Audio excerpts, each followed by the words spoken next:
Қайырлы таң, балақай. Қалың қалай? Бұл шәкірт онлайн мектебі.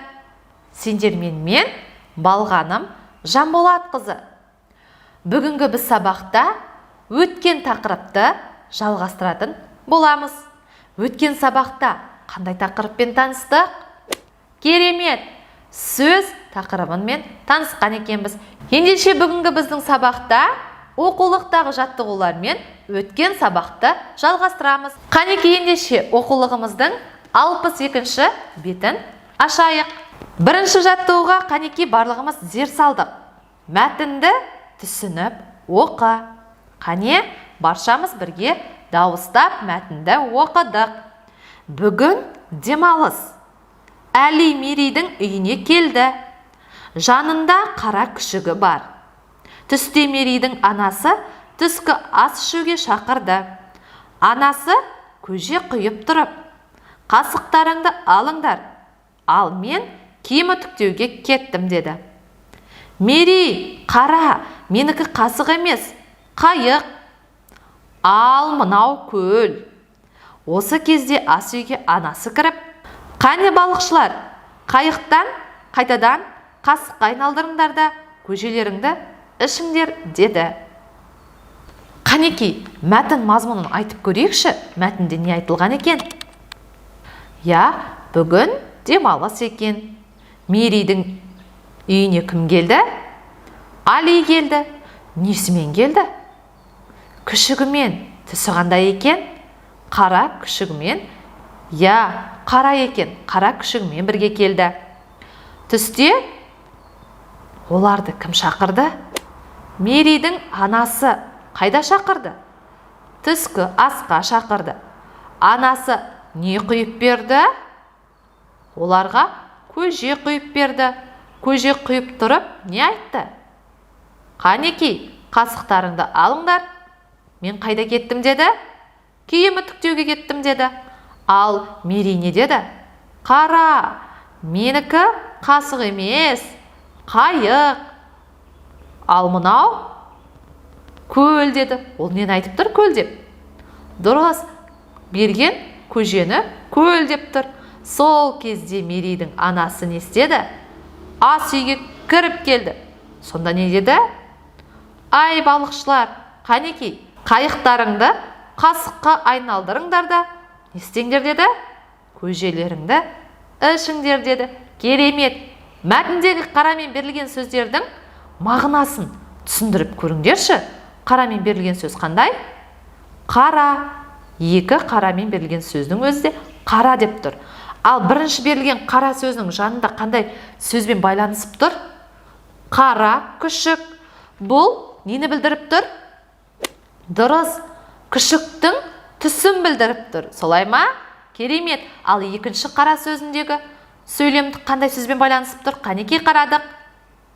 Мерей қара деп тұр. Яғни Мерейдің оған қарауына қаратпа сөзбен айтып тұр екен. Мерейді өзіне қарату үшін қара деген сөз қолданып тұр. Солай ма? Керемет. Ендеше бұл сөздер дұрыс, мағынасы жағынан бірдей сөздер екен, бірақ біреуі, біріншісі түсті білдіріп тұр, екіншісі дұрыс, өзіне назар аударту үшін айтылған сөз екен. Тамаша. Бұл мағынасы жағынан қарамен берілген сөздерге түсінікті болса, қанеки ендеше келесі жаттығуға көшейік. Екінші жаттығу. Тапсырманы бірге оқыдық. Жаңылпашты көшіріп жазып, қарамен берілген сөздердің мағынасын түсіндіріп көр. Қанеки, жаңылпашты бірге оқыдық. Бақта көп қой алма, көк қой әлі алма. Тамаша. Қанеки ендеше, бұл жердегі қарамен берілген сөздің мағынасын түсіндіріп алайықшы, сосын жаңылпашты жаттаймыз. Бұл жерде берілген сөз алма. Бірінші сөйлемде бақта көп қой алма. Дұрыс айтасыңдар. Алманың көптігін білдіріп тұр, біздің жейтін алмамызды. Ал екінші сөйлемде көк қой әлі алма дейді. Оның түсі көк, оған тиіспе. Егер оны көктей жейтін болсаң, ішің ауырады деп тұр. Яғни тиіспе деген мағынада айтып тұр екен, иә? Бірінші жемісті айтып тұр, екіншісі ол алмаға тиіспе деген мағынада айтып тұр екен. Керемет, жарайсыңдар. Қазір біз осы жаңылпашты ассоциация тәсілімен жаттаймыз. Бізде алма неде өседі? Ағашта. Ендеше бірінші бұл сөйлемде бізге түсінікті болу үшін көп ағаштарды салып қоямыз. Өйткені бақта көп қой алма. Бұл жерде алмалар көп екенін білдіріп тұр, солай ма? Міне, бақта көп қой алма. Немесе жанына алманың суреті сап қойсаңдар болады бұлай. Қане ассоциация тәсілімен орындап көрейікші. Бақта көп қой алма сөзінде бақ дегенді біз бейнелейміз ағаштармен. Көп деген ол бір емес, одан көбірек. Яғни төртеу салдым, ол көп деген мағынаны білдіріп тұр. Мынау көп деген сөзді білдіріп тұр. Және алманы суреті сап қойдым. Бақта көп қой алма. Екінші сөйлемде көк қой дегенді көк түспен белгілеп қойдым. Яғни көк түс есімізге түскенде бірден сөйлемде көк деген еске түседі. Алма деген ол тиіспе деген сөз. Тиіспе дегенді біз былай қоямыз. Тиіспе, алма. Түсінікті? Қанекей ендеше бірге осыны суреттеп алдық. Енді бірге жаттайық. Бақта көп қой алма. Көк қой әлі алма. Тиіспе деген сөз. Жақсы ма? Қанекей бірге. Бақта көп қой алма. Көк қой әлі алма. Тамаша, сіздерге қазір мен 20 секунд уақыт берейін. Осы тақтадағыны мұқият қарап, қанекей өздеріңіз осы суреттеу арқылы ассоциация тәсілімен жаттап шығыңыздар.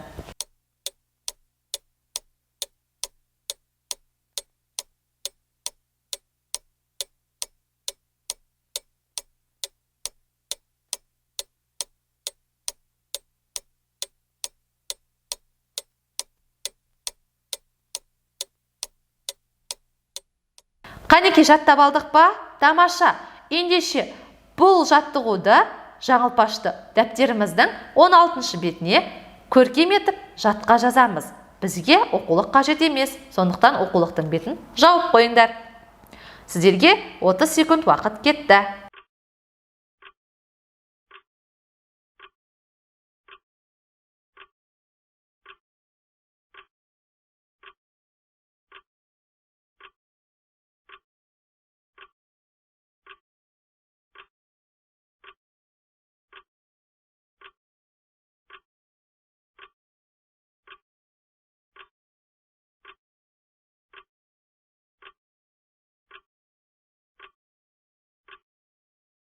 Ендеше жаңылпашты жатқа жазған болсақ, керемет. Келесі денемізді сергітіп алайық. Ендеше барлығымыз орнымыздан тұрдық. Алма әуенін бірге қанекей шырқап шығайық.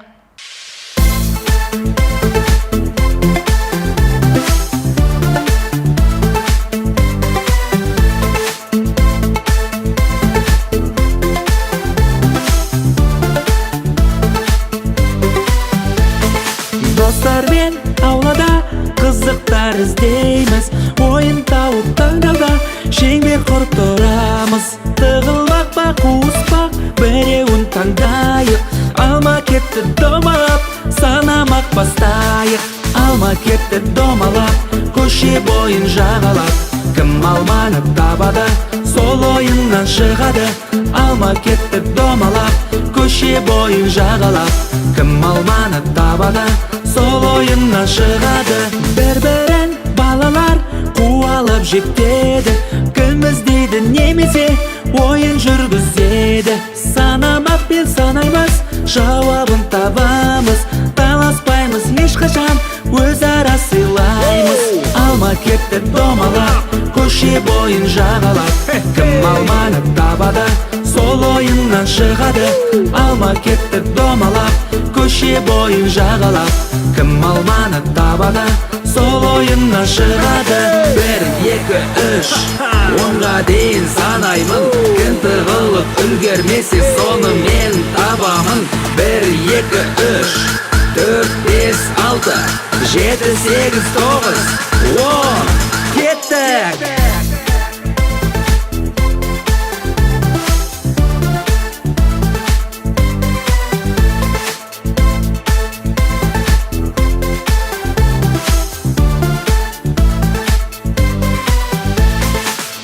алма кетті домалап, көше бойын жағалап.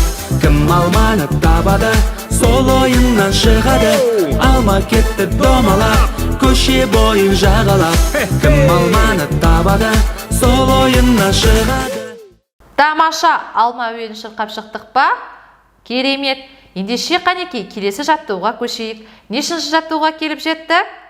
Мен ұмытып қалдым. Я? Керемет. Үшінші жаттығуға келіп жеткен екенбіз. Қанекей тапсырмасын оқыңдаршы. Жұмбақты көшіріп жазып, шешуін тап. Қанекей ендеше жұмбақты барлығымыз дауыстап оқыдық.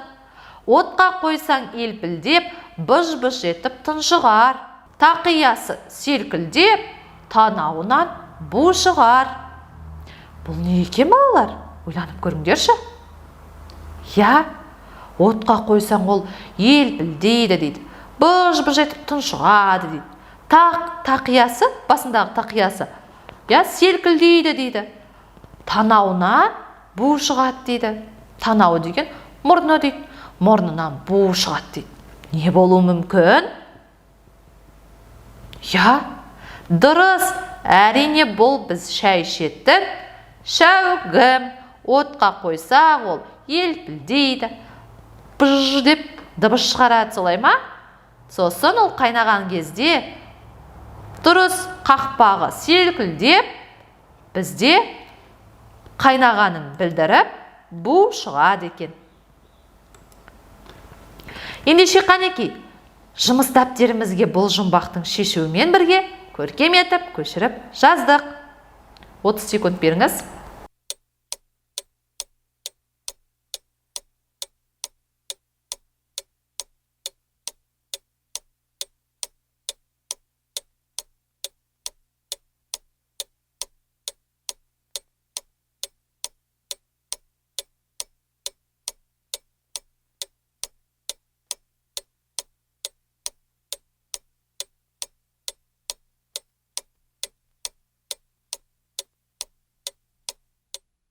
Тамаша, бұл жұмбақты да жазып болған екенбіз. Келесі оқулықтың бетін ашамыз. 4-ші жаттығуға да келдік. Суреттегі алмаларды салыстырып, сипатта. Кірпінің ініне қай алмалар кіре алатынын айт. Қанекей, суреттегі алмаларды салыстырып сипаттайық. Бірінші алма, екінші алмаға қарағанда қандай балақайлар? Экрандағы суреттегі. Дұрыс, бірінші алма, екінші алмаға қарағанда кішірек, ал екінші алма бірінші алмаға қарағанда үлкен. Керемет. Дәл осылай өздерің алмаларды сипаттап көріңдерші қанекей оқулықтағы алмалар бойынша. Сіздерге 20 секунд уақыт берейін.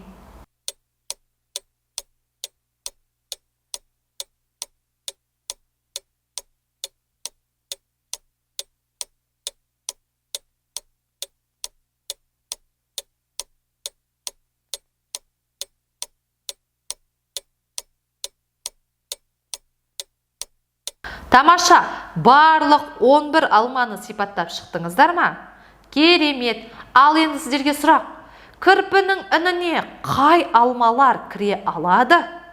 Я, оқулықтарыңызбен қанекей жұмыс жасаймыз. Қай алмалар кіре алады екен? Бірінші алма кіре алады, екінші дейді. Тағы да 3, 4, 5-ші алма кіре ала ма? Кіре алады екен. 6-шы алма кірді, 7-ші алма кіре ала ма? Не? Жоқ, әрине, өйткені оның көлемі үлкен екен. 8-ші алма кірді, 9-ші алма кірді, 10-ші алма кірді, 11-ші алма кіре ала ма? Тамаша, 11-ші алма да кіре алмайды екен. Өйткені көлемі іннен қарағанда сәл үлкен деу екен. Жарайсыңдар. Кірпіге сіздер көмектестіңіздер. Кірпі өзінің үйіне неше алма кіргізді? Дұрыс, 8 алманы кіргізген екен. Керемет, жарадыңдар. Ендеше келесі сіздерге үйге тапсырма, мынадай тапсырма. Жұмыс дәптеріндегі ойлан тапсырмасы. Жұмбақты шешіп, жауабын мына тұрған шеңберге жазуларың қажет. Түсінікті ме? Бұл өте оңай. Сіздер өздеріңіз жұмбақты сондай керемет шешесіздер ғой. менен бірінші шешіп қоясыздар. Ал сіздер бұны үйден өздеріңіз ақ тез орындап тастайсыздар деген ойдамын. Керемет, үйге тапсырма түсінікті болса, бүгінгі сабағымызды қанекей қорытындылайық. Қанекей бәріміз зер салайық. Мына сызбамен бүгінгі сабақта не үйрендік? Тірек сызбаның көмегімен қорытындылап шығамыз. Сөздердің мағынасын білдік. Керемет, жарайсыңдар. Және де жұмбақтарды шеше алдық. Жұмбақтың шешуі не болды? Тамаша, шәугім болды. Келесі салыстырып, сипаттадық. Нелерді? Дұрыс, алмаларды салыстырдық және сипаттап, оны кірпінің үйіне кіргізуге көмектестік. Және де біз дұрыс ассоциация тәсілімен біз бүгін алдыңғы сабақтағыдай өзіміз сызып, көрсетіп, жаңылтпашты жаттаған болатынбыз. Келесі сабақтарда өздеріңізге мүмкіндік беремін. Өздеріңіз қалам мен қарындаш алып, қағазға дәл осылай ассоциация тәсілімен суреттеу арқылы жаттайтын боласыздар. Керемет, бүгінгі сабағымыз сіздерге ұнады ма? Тамаша. Ендеше балақайлар, сіздерге бүгінгі сабақ ұнаса, міндетті түрде достарыңызды осы біздің сабаққа шақырыңыздар. Жақсы ма? Ал жақсы, сіздерге ұнаған болса, міндетті түрде осы видеоның астына лайк басып, комментария жазуды ұмытпаңдар. Бүгінгі біздің сабағымыз осымен аяқталды. Сіздерді қимай тұрмын. Бірақ ертеңгі сабақта кездесеміз. Солай ма? Келесі ертеңгі сабақта кездескенше сау бол.